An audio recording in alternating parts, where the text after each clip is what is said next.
l'observation elle est indiscutable.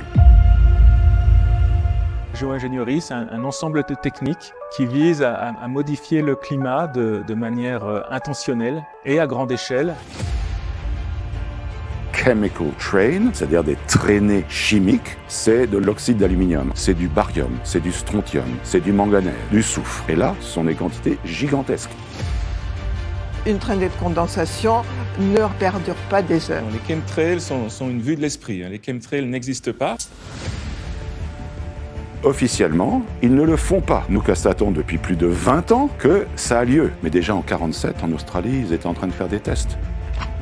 Quand il y a de l'épandage quelque part, immédiatement, ça crée un effet de serre local et ça dessèche les sols. Et le ciel, à nouveau, est totalement obscurci.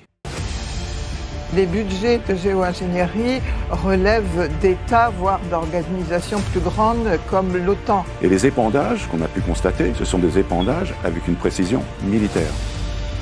Il faut voir que les pilotes signent des clauses de confidentialité, donc parler, ça veut dire ne plus travailler.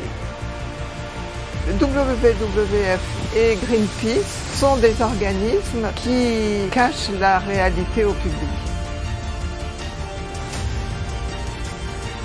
Toute la liste de brevets. Mais alors, c'est des dizaines et des dizaines de brevets.